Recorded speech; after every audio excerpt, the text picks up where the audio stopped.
half article is better than thousands of Buhari. Buhari is doing the best in Nigeria.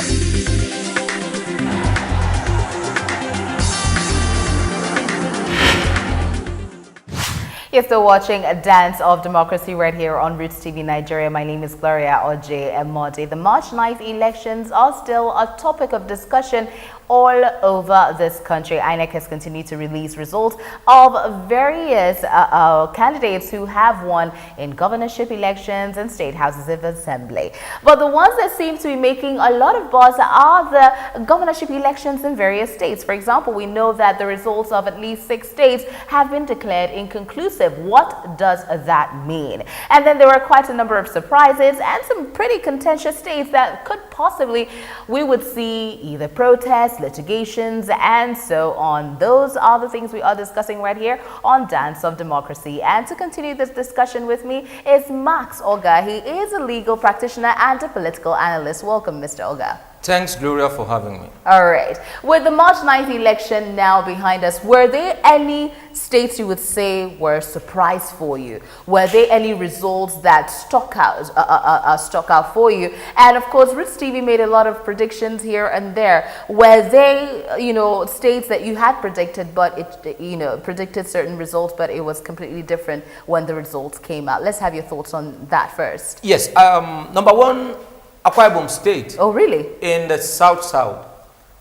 With the, in quotes now, the political weight of Senator Godswill Akpabio, the immediate past minority leader of the Nigerian Senate, with the cloud of the governorship candidate, and coupled with the fact that the president flagged off his campaign in Akwa Ibom State. You were expecting APC? I expected, in all honesty, I am from Cross River State. I see. Yeah, but I expected the APC to take Akwa Ibom. Are you serious? Yes, May I let you know that Rootstv predicted that the power incumbency was going to play out and that Governor Odom was going to get a second tenure. That was what we predicted, and that's what came to pass. Well, that was your own prediction. I'm telling you what I had. So now, at the end of the day, even when the APC lost the governorship of Akwa Ibom, I expected that the margin, yes, will not be what it ended up being.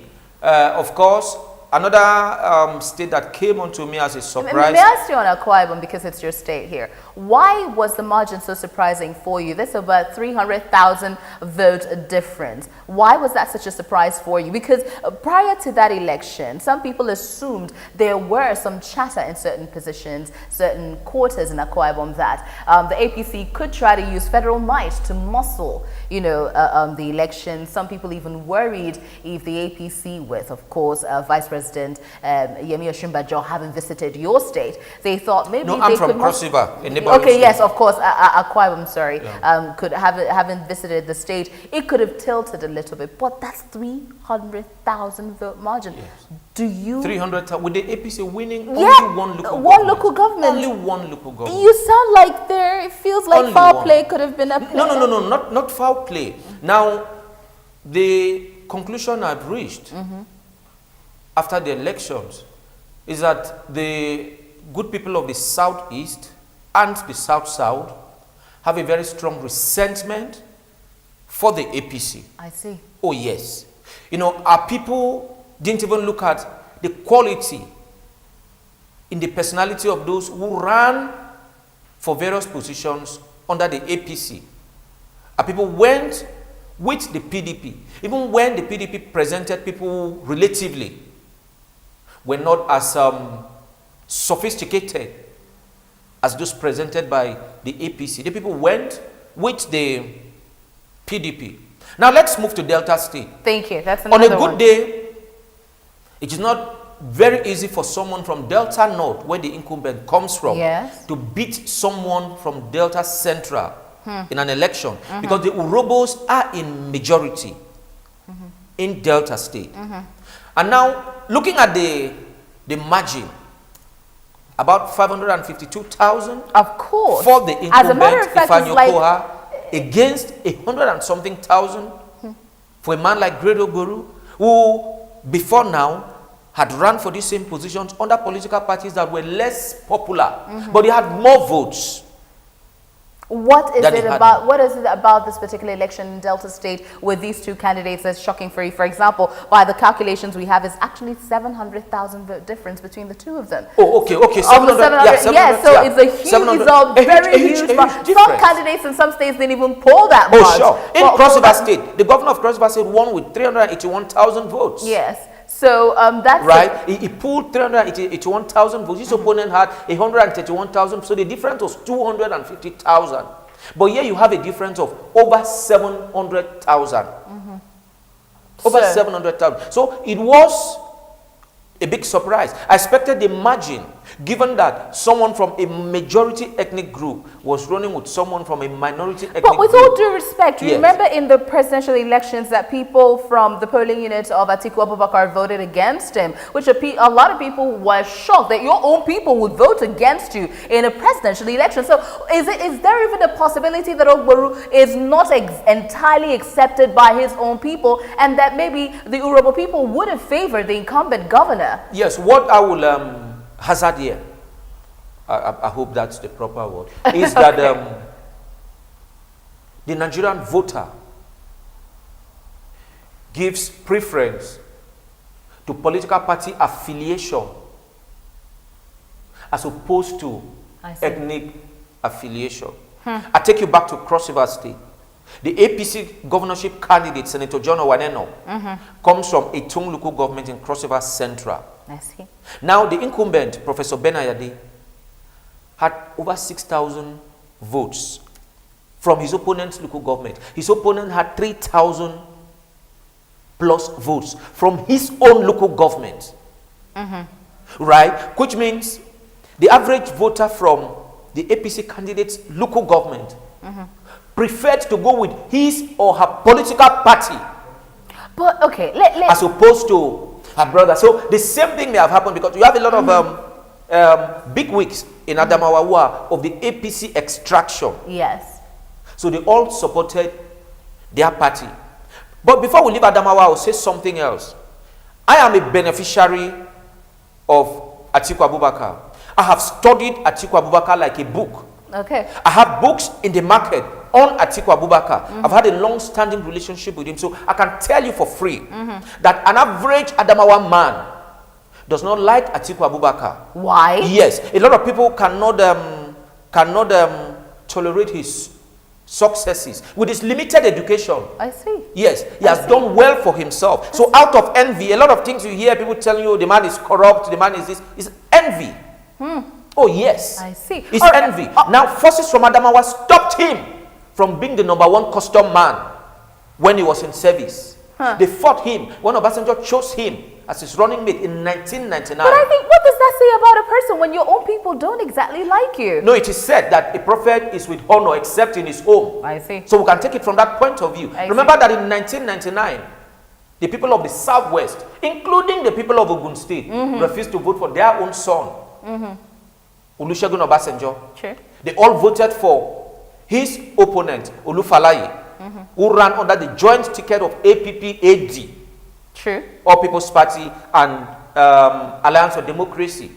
So it is not it's not unfounded. It is not unfounded in this situation. Please, let's go to Kano. Kano is one of those states that is surprising quite a number of people. If we could call it, a lot of people before the election started said this was going to be a walkthrough for Ganduje for so many reasons. First of all, we saw the margin with which President Muhammadu Buhari won in Kano. So we assumed this is an APC state. Look at what's happening here in Kano. It has even been declared inconclusive because the margin it's so slim in comparison to the council votes. What do you think is happening in Kano? There's something about Kano that Nigerians need to know. I see. Particularly Nigerians of southern extraction who feel that they have all the education and that the northerner from Kano is so illiterate that he does not know what to do.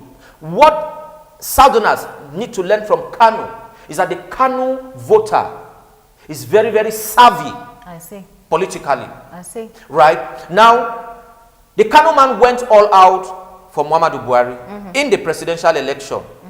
The Kano man gave all or majority of his votes or her votes to those who ran for Senate and House of Representatives from Kano under the platform of the APC. I see. Right? The Kano man supported over 2/3 of those who ran for State House of Assembly under the APC. But when it came to governorship, the Kano man said he wasn't going to give it to the incumbent, Ganduje.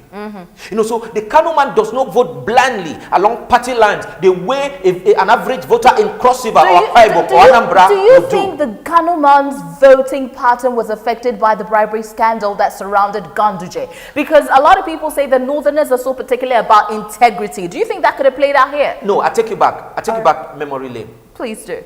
Ibrahim Shekarau is the first in the history of Kano State, right, to have won a second term in office as governor consecutively. I see. Right? Now, you don't get a second term in Kano. I see. Just like Oyo State. Abiola Ajimobi, who ended up so badly, is the first in the history of Oyo State to have gotten a second term. True. Right? In Kano, once the people make up their minds to vote against you, you're going. That is why I asked, did the bribery scandal against Ganduje play a role here? Because of no, course, why I'm giving you this background, why I'm giving you this background is to say that is not the only reason. Okay. Right? Now the fact that he fell out with his benefactor. True. Right? Kwankwaso offended a lot of people. I see. Yeah, who wanted to teach him lessons. Oh, I see. Oh, yes. So that factor is there. The bribery factor is there. Then the general disposition of the Kano man to the fact not to allow anyone have a second term without stress. Unbelievable. Also played. I'm glad you brought in Oyo, because Oyo, we had actually predicted that Makinde was going to take it. It felt that prominent to us, of course, because of Ajimobi and all of this, what was going on in Oyo State. Did you see it that way? Yes. Now, at the end of the day, the dean of Southwestern politics, the Jagaban, stepped in and brought some key players on board. Please, can we call the Jagaban's name? Bola Ahmed Tinubu. Thank you. Let's move on. Yes, so Bola Ahmed Tinubu stepped in and brought on board the likes of Alawa Akala. Of course, you would agree that the politics of the Ogbomosho nation in Oyo State is under the influence and control of Alawa Akala. Sure. You know, so when Alawa Akala agreed to work with Adelabu, the APC candidate, it felt like it was a sure thing. Yes, some of us felt that. But perhaps that intervention came too late in the day. That intervention came after the presidential elections. Okay, I see. But here is another thing that we factored here at Rootstv when we were making the analysis. First of all, we can't ignore Rashidi Ladoja's influence in Oyo, which of course was tilting towards Makinde. And then there was this very big sort of dislike, or no, maybe not dislike, tiredness.